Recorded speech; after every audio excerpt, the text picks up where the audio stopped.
Okay, so let's look at theme. What is theme? It is the message or truth about life that the author wants to convey through his or her writing. So it's the lesson we can take away or the main message of the story. It's important to remember that theme is not a one word thing. That would be a topic. A topic is the subject that a story is about. It could be summed up in one or two words. For example, love would be a topic or death would be a topic. But the theme is the message or life lesson. It's always a complete sentence. If it's a one or two word answer, it is not a theme. But an example of a theme would be love can overcome any obstacle, or death is not always scary. Because if your topic is love, the theme is what specific thing about love does the author want you to take away after reading the story? Or what specific thing about death does the author want you to take away after reading the story? It's not a theme if you only give us one word.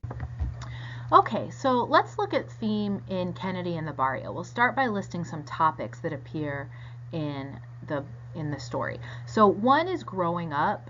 The story begins at Kennedy's inauguration, and she was in 6th grade then. It said in the first paragraph, and then the story ends 2 years and 10 months later. So she's going from 6th grade to about 9th grade, so she's definitely growing up, and she's allowed to walk home alone for the first time at the end of the story, which is a growing up kind of thing.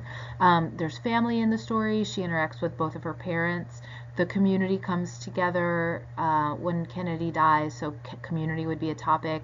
Sorrow, there are people who are very sad when Kennedy dies. Racism, it refers to racism a couple times. One at the beginning, the Cuban restaurant owner talks about if a Catholic can become president, that means anybody can. And he also makes kind of a snide remark to the narrator about being Puerto Rican. And hope is a topic in the story, the hopefulness that came with Kennedy's election. But remember, those are topics and not themes. Okay, so for the topic of community, what I did to come up with a theme was start with the author believes. So I wrote, the author believes that tragedy can bring a community together.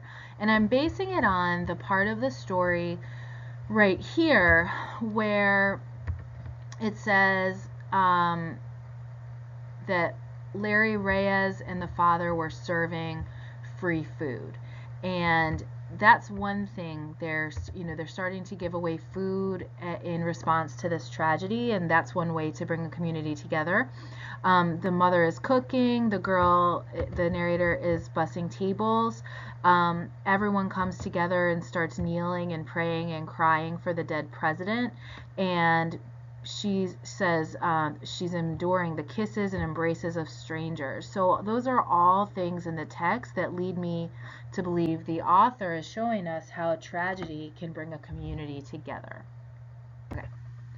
Okay, so let's talk about the topic of sorrow. Sorrow appears as a major topic in this story. So I'm going to say the author believes that great sorrow can cause people to change. And the reason that I'm going to say that is at the beginning of the story, Larry Reyes, remember he's the owner of the restaurant. At the beginning of the story, he's sort of making jokes when President Kennedy gets inaugurated, and he says, oh, if an Irish Catholic can get elected president, maybe anybody can, like maybe even a Puerto Rican could be elected president. And he's kind of making fun of the narrator because she says he's not saying it kindly, he's being kind of rude. But when President Kennedy dies, Larry Reyes and her father are giving away free food. So even though Larry Reyes was kind of jerky at the beginning, this great tragedy of losing President Kennedy prompts him to give away free food to the community, and they're wearing black armbands to symbolize their sadness that the president has been killed. And another thing about sorrow causing change is that she says, I asked if I could go home early. For the first time in my life, my vigilant mother trusted me to walk alone at night without the usual lecture about the dangers of the street. So the mother has changed because in this time of great sorrow, instead of giving her daughter the normal, talk about you better be careful where you're going, she just lets her go. And that's an example of sorrow changing someone. And then another example would be the narrator is actually saying that this great tragedy has caused a turmoil of emotions that she never experienced before. So the loss of President Kennedy and all that he represented for, oh, there's the bell, all that he represented for different people in America, this great sadness has changed her. And so I wanted to talk about this theme in particular because what we have been discussing is how setting impacts theme. And if you didn't understand the setting, if you didn't understand what the early 1960s were like, and if you didn't understand the social situation and how John F. Kennedy represented hope and change for a better, more tolerant, more accepting, more loving future for our country, then you wouldn't understand why these people were so sad and how sorrow impacts all of them. The sorrow of the loss of this great man who represented hope for America.